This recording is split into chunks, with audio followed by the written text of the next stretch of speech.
Hello students. Today we will continue with our pathologies of the endocrine system. Today we will discuss hypercorticolism.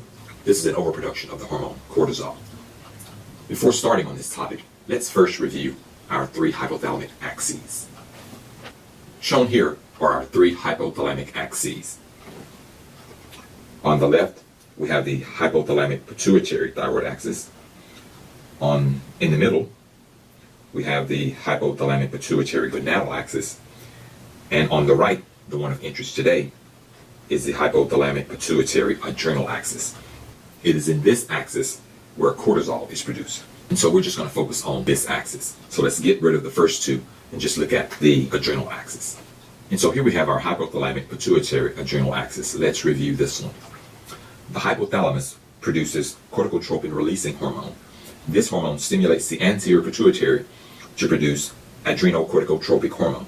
This hormone stimulates the adrenal cortex to produce cortisol. And as you can remember from before, cortisol not only responds to stress, but cortisol also prepares the body for a stressed state. And so cortisol keeps the body in the stressed state, and it causes the breakdown of muscle and fat. Cortisol is the long-term stress hormone. And so what it's going to do, it's going to give priority to the breakdown of muscle and fat for energy rather than to sugars or carbohydrates. And so cortisol is going to break down our muscles and our fat. And so that's shown here.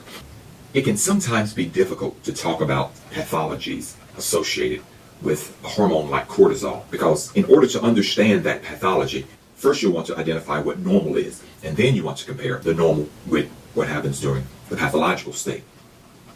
But if you think about long-term stress is not really normal. Your body is already in a bad situation if cortisol is being produced.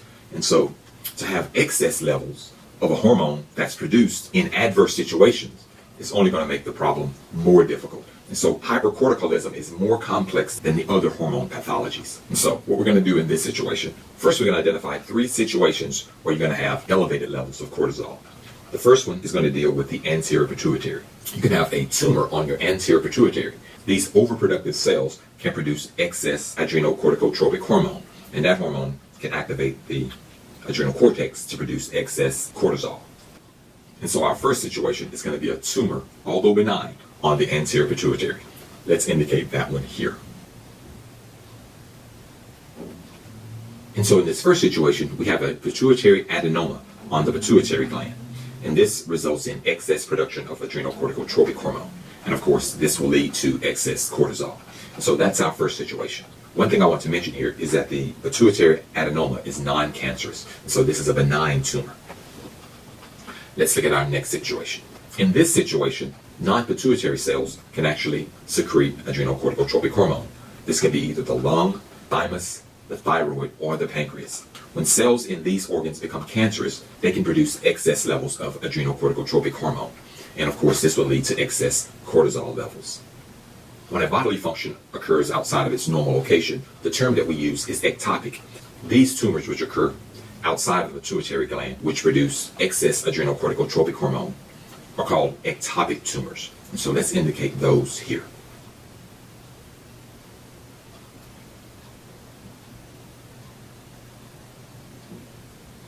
And so here we have four examples of ectopic tumors. Remember, ectopic tumors are ones in which the organs or the body parts perform their function outside of the normal location. So the thyroid, the thymus, the lungs, and the pancreas, these structures don't normally secrete adrenocorticotropic hormones. And so when they become cancerous and they produce these, we call these ectopic tumors. Let's look at our last example. On the adrenal cortex, we can also have an adenoma or a tumor. And this tumor can lead to the production of excess cortisol directly. And so let's indicate that tumor here. And so in this situation, the adrenal adenoma of the adrenal cortex can lead to the direct production of excess cortisol. And so these are our three sources of excess cortisol production. Excess cortisol production is called hypercorticolism. Let's next look at the symptoms of this condition. For this one, we'll need the human form. So I'm going to draw a human body which exhibits these symptoms.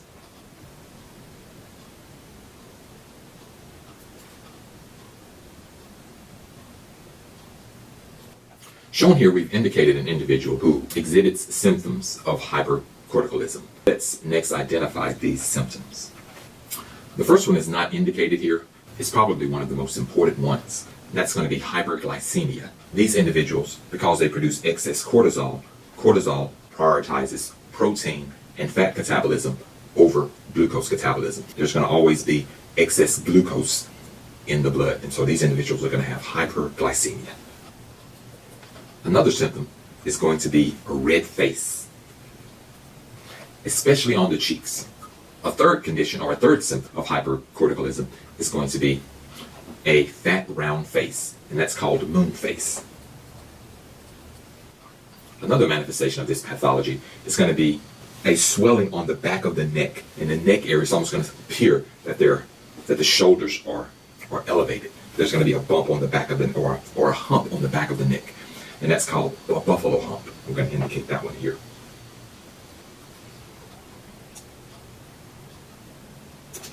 Another symptom of hypercorticolism is going to be a fat abdomen. Yet another symptom is going to be these purple striations over the skin, especially the abdomen.